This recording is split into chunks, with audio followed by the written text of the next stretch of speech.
The morning fog drifted in from English Bay, just as it always did in early April. Thick, cold, and relentless. It clung to the quiet streets of Kitsilano, wrapping every porch and lamppost in a damp chill that crept beneath coats and settled deep in the bones. Margaret Sullivan knew this weather like an old companion.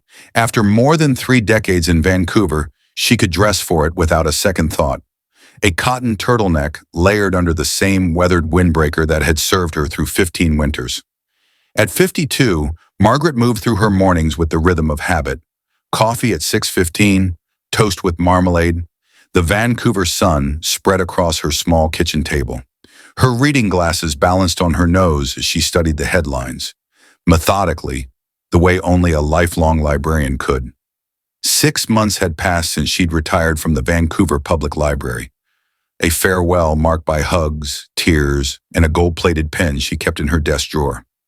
The end of full-time work had left her adrift, so she built herself a new kind of order. Her morning walk became sacred. 6:45, without fail, rain or shine. Her house on West 4th Avenue was modest, a narrow 2-story Craftsman painted blue-gray, its white trim fading from years of sea air. In the front garden, tulips and daffodils pushed through the soil, each plant labeled and arranged with the same precision she once reserved for cataloging books. Neighbors recognized her, polite waves, brief hellos, but few could claim to really know her. Margaret was friendly yet reserved, a quiet presence who kept to herself and never caused a stir. On the morning of April 14, 2003, Mrs. Chen from 2 doors down noticed Margaret heading out as usual. She remembered because she'd been watering her own garden and thought Margaret looked tired somehow. The familiar beige sneakers, the zipped-up windbreaker, the knitted cap. Nothing seemed unusual.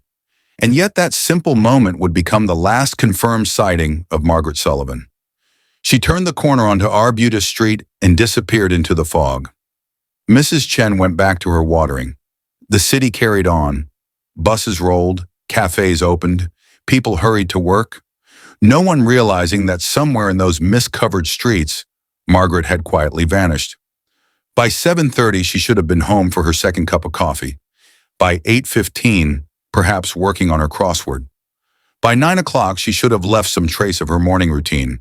But her house remained still.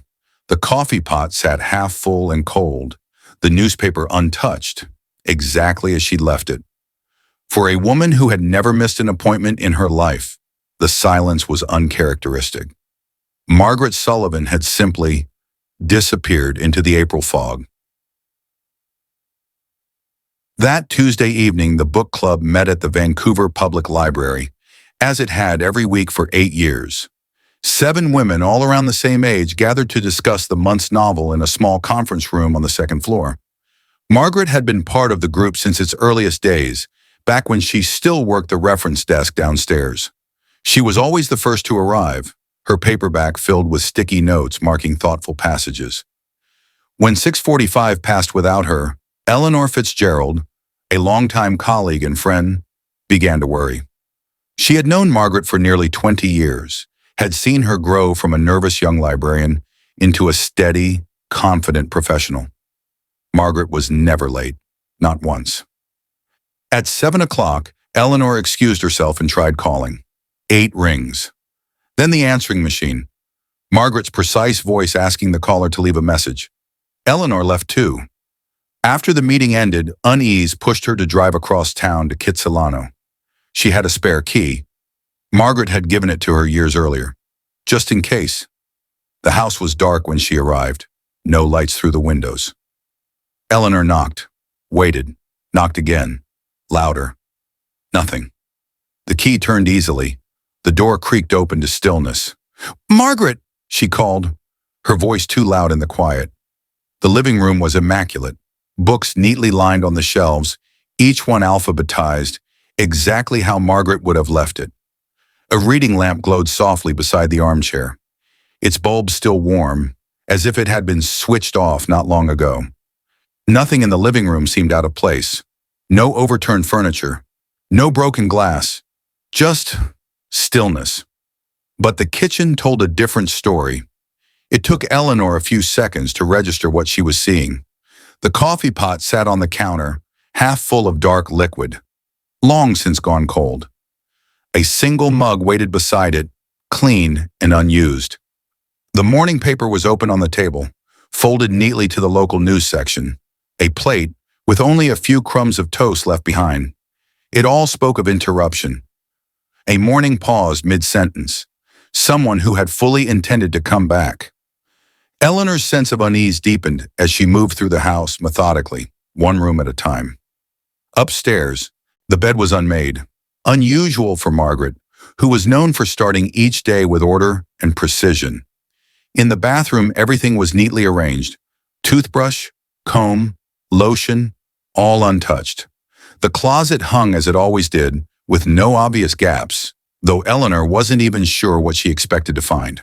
The basement was dark, quiet, and lined with boxes, mostly old books and teaching materials from Margaret's early career.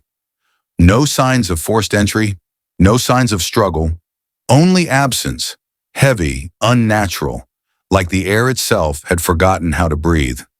It was as though Margaret had been lifted out of her life mid-motion and simply erased. At 9:47 that evening, Eleanor called the police. The dispatcher took her report with polite efficiency, but not urgency. Adults, after all, were allowed to be missing. Maybe Margaret had gone on a trip. Maybe she was visiting a friend, but Eleanor knew better. She had known Margaret Sullivan for 30 years, and if there was one thing she knew beyond any doubt, it was that Margaret didn't do spontaneous. She didn't break routine, and she didn't just vanish. As Eleanor sat alone in that silent house, waiting for the patrol cars to arrive, she felt a dawning certainty settle over her. Cold, absolute, and final. Something had gone terribly, irreversibly wrong. Detective Sarah Gordon arrived just after 10:30 p.m., rain slicking her jacket as she stepped from the unmarked car. Her partner, Detective James O'Connor, pulled in behind her. Both had been wrapping up an unrelated case when the call came in. A possible missing person in Kitsilano. Gordon had been with the Vancouver Police Department for 12 years, long enough to know that most missing adult cases resolve quickly. A misunderstanding, an unannounced trip, someone who needed space, but something about the caller's voice on the dispatch recording caught her attention.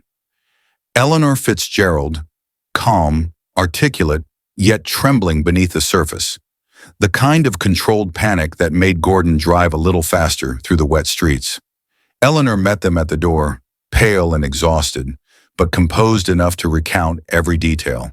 The missed book club meeting, the unanswered phone calls, the cold coffee, the half-eaten breakfast. Gordon listened closely, her focus unbroken. O'Connor moved quietly through the house, camera in hand, documenting the scene. The creak of the hardwood floors, the only sound in the otherwise silent home. The detective lingered in the kitchen. Something about it felt staged by routine.